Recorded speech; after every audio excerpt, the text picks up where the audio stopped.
Where did the missing planets of the solar system go?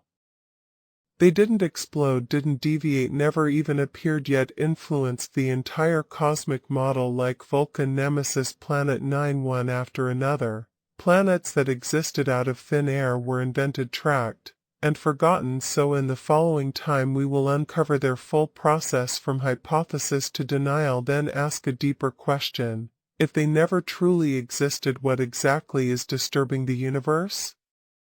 For thousands of years human understanding of the universe was extremely limited. The planets we could see were merely those five, that is Mercury, Venus, Mars, Jupiter, and Saturn. These bodies were discovered because they are bright and visible even in eras without modern telescopes, observable by the naked eye. But by the end of the 18th century everything started to change. An astronomer named William Herschel discovered an ice blue new body. At first, everyone thought it was just an ordinary star, until later they realized in shock it was a brand new planet, what we call Uranus today. It is over 19 times farther from the Sun than Earth. Imagine it takes 84 years to orbit the Sun once, meaning from birth to old age. Uranus has only completed one orbit. Herschel's discovery not only revealed Uranus, he also discovered binary star systems and nebulae in that era. Such discoveries almost redefined human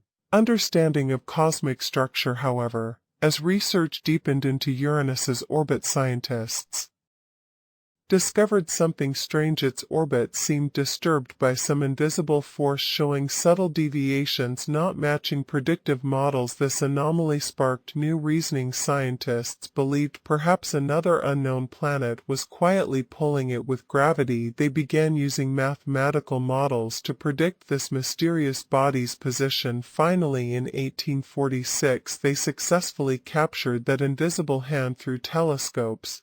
Neptune, due to its extreme distance, low brightness, impossible to see with the naked eye. This time humanity verified a planet's existence through calculation, not observation.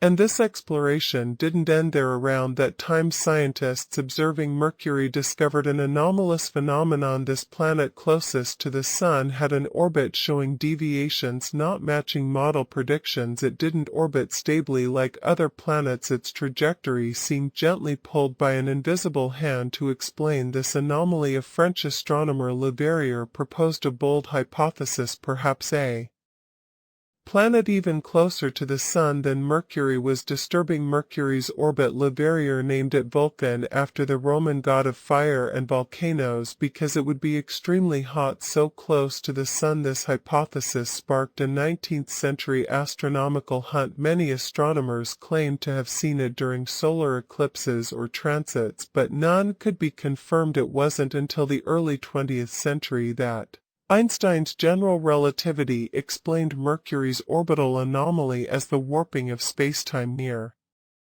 the Sun. No need for a phantom planet. Vulcan was thus debunked, but the story of hypothetical planets continued. In the 1930s, astronomers noticed Neptune's orbit also showed unexplained deviations similar to Uranus before Neptune's discovery, so they hypothesized another large planet beyond Neptune called Planet X. Percival Lowell, founder of Lowell Observatory, led the search after his death in 1930.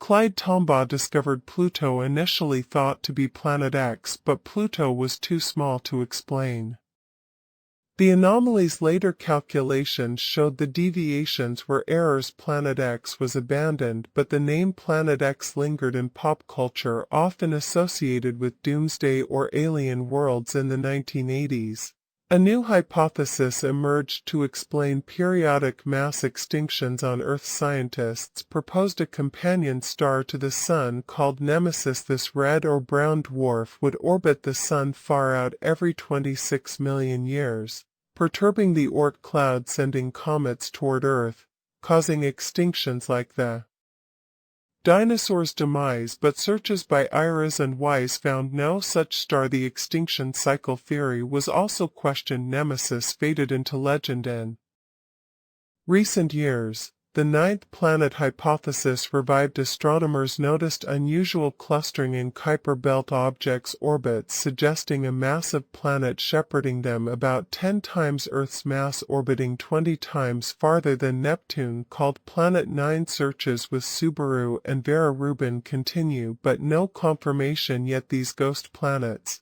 though non-existent, drove scientific progress from relativity to Kuiper belt understanding. They remind us the universe is full of surprises and our knowledge is always evolving. Transcript truncated and original. Continuing from provided text, Planet 9 remains a ghost lurking in the dark edges of the solar system, appearing and disappearing, leaving a series of mysteries but never showing itself. But astronomers and science enthusiasts haven't given up. They believe it's out there. Perhaps soon we'll welcome the night when its existence is confirmed. If Planet 9 really exists, then it might have nowhere to hide under this system's monitoring. But even with more evidence, Planet 9's existence hasn't reached consensus in the scientific community. Why? Because it's not the only possibility explaining these anomalies. Some scientists propose perhaps there isn't a large ghost planet but a whole group of small bodies in the Kuiper belt, like dwarf planets, comets, or even distant moons. Their collective gravity shapes these peculiar orbits. There's an even bolder hypothesis that it's not a planet at all but a more extreme existence. A black hole. A small but extremely dense black hole might be lurking at the solar system's edge, quietly disturbing the motion of bodies in that region with its powerful gravity. After all, black holes are one of the deadliest and strongest gravitational bodies in the universe. It could entirely simulate effects similar to a planet, but more radical views emerge. Some physicists think the problem might be with us. Perhaps our understanding of gravity itself is wrong. They propose a theory called modified Newtonian dynamics, believing in extremely distant interstellar regions gravity no longer operates as we're familiar with. Those cold small bodies far from the sun behave so strangely, not influenced by some planet but because they start feeling the subtle pull of the Milky Way's overall gravity. This idea sounds very avant-garde, but even supporters of this theory admit the evidence is far from sufficient, needing more massive observations and data verification. So the truth about Planet 9 remains unresolved, but scientists' imagination never stops there. While Planet 9 hasn't been confirmed, researchers have proposed a new candidate, Planet 10. It might be Mars-sized or close to Earth's mass, orbiting right at the Kuiper belt's edge. But problems arise. If it's that small, its gravity might not clear debris from its orbit. This was one main reason Pluto was downgraded, so don't get too excited. This so-called Planet 10 might end up as just another dwarf planet. At the end of the video, have you noticed a problem? Everyone asks where Planet 9 is, but few ask what it really is. We assume it's a celestial body with mass, orbit controlled by gravity. But what if it's not? What if it's some boundary, a crack in cosmic structure, a variation in physical constants, an illusion we mistake for a planet? Then what are we tracking? A body or the end of reality?